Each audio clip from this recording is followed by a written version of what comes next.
just so you guys know, I promised our buddies of Novakast that I would do this after I did my reviews for Death Note. So, yeah, we'll be talking about the Death Note or Netflix Death Note movie. Now, I think it needs to be said, I saw this film before actually seeing the anime, and I had a limited aspect of what Death Note is. I know the basics of the Death Note, of Ryuk, because I've seen a lot of images of him, and as well as Light Yagami. That was it. That was it. So I had no idea.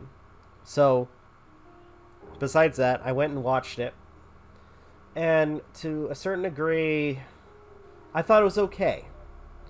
I thought it was all right. And by the way, I did a second viewing after watching the anime, and now I think if anything, it's more of like comparing and contrasting with both the anime and the movie from Netflix. But anywho, Death Note released in 2017, written by Adam Ringard, written by Charlie Parlapidis and Valis Parlapidis, and Jeremy Slater.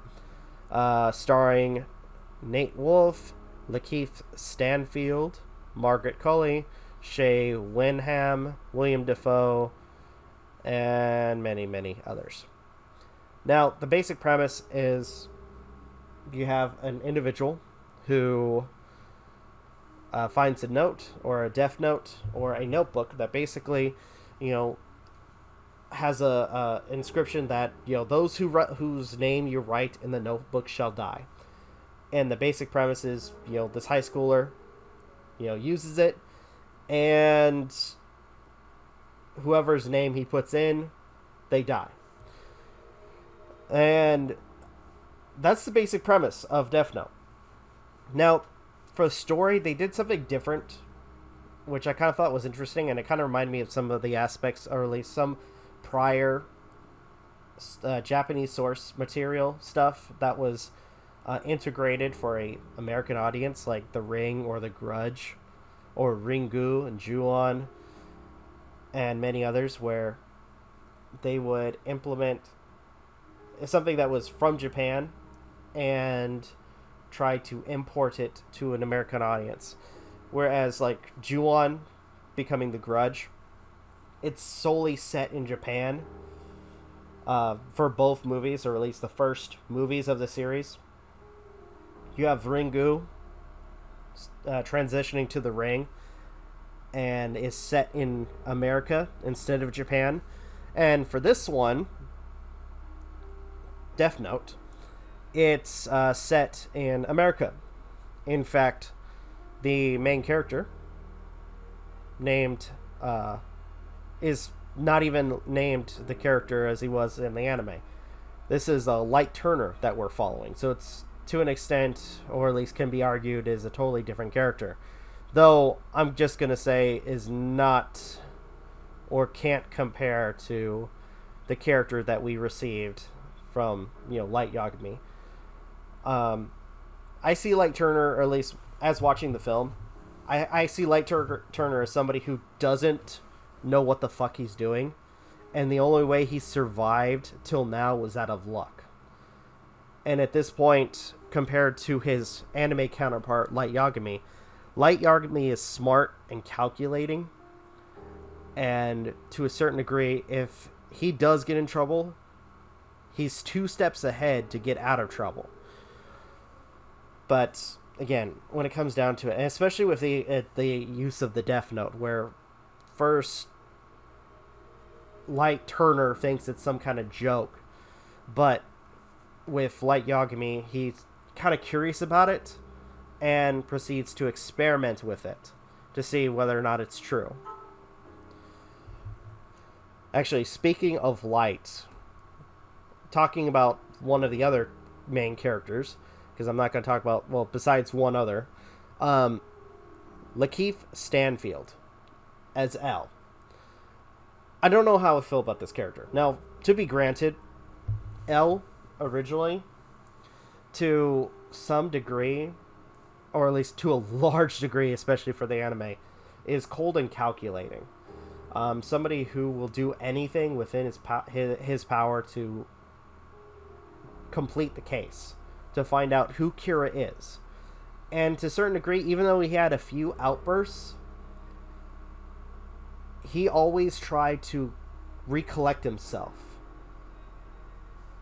Now, with Lakeith Stanfield's L, at first, he does have the cold and calculating. And has the whole sweet... They do the whole sweets thing with him. But, apparently, as the entire investigation continues, and he goes deeper and deeper into the rabbit hole, trying to... And at this point, like, really kind of hounding on the fact that it might be Light as Kira, he starts becoming more and more unhinged. Which, to a degree, I didn't like and care for, especially when it seems like he's just some crazed lunatic, and like near the very end. Now, going further than that, William Dafoe as Ryuk. Now, I'm not gonna lie, and I think a lot of people will agree with me on this. Our buddy William Dafoe as Ryuk is probably one of the best things of this movie. In fact, they do something really interesting for him in the film. And I gotta say, because I guess after the first episode of Death Note, like talking about the anime, we see Ryuk a lot. For the film, however, they do something really interesting. Even though we know what he kind of looks like, they try to keep him in the shadows. We only hear his voice. And I gotta say, the doing that was actually really cool. It's like till the very end where we see him in full view of what he looks like for the final effect. And honestly, it's interesting. There's several times where we see him behind shelves, or at one point where he's sitting at a table eating apples, and all we see is his back and the back of his head. When he's talking about in one situation where Light threatens to write down Ryuk's name, which I love this line that Ryuk, out of everything, I like this line that he mentions, or tells Light that there's only been a couple of people that have been able to who've attempted to write his name, and they've only gotten 2 letters. Out of the 4 letters of his name, they only got 2. So that's interesting. So William Dafoe, I think if anything, is probably like the best, like the only best aspect of this film. Now, story, because I only touched on it briefly, and this is, if I remember correctly, only like 1.5 to 2 hour movie compared to the 36 episodes of a video series or anime series. And the only part that they actually delve into was the fact that, one, Light obtains the Death Note, and the fact that he's Kira. And they do something, like, they try to do something where the girlfriend pops up, realizes who he is, she gets in on the killing, then some shenanigans ensues where the girlfriend literally betrays him and tries to take the Death Note. And after that, we have, I guess, back and forth where they try to kill each other. Light L ends up getting furious with Light, especially when the character Watari disappears. And it's just, I'm not gonna lie, if anything, when it comes down to it, I'm even like in my first viewing, I was kind of bored. Like, no joke, I was literally bored of this, and it just, I was kind of like meh especially when it comes down to the stakes. Especially with the fact that everything resides resides on whoever holds this freaking Death Note. And it's like, well, at that point anybody could die. Doesn't matter who. Anybody could die. And it's just only a matter of time before you do die. So, yeah. Good lord. That's bad. Music, can't talk much about it because I don't remember anything good about music. So, final thoughts of this whole situation. Story is meh. Characters besides William Dafoe are shadows of their former self, or at least when it comes down to the anime. Music is forgettable, literally. And this movie is just an all-out mess. So, final thoughts. Gonna give it a 1 out of 10 stars. Or 1 out of 10. My rating.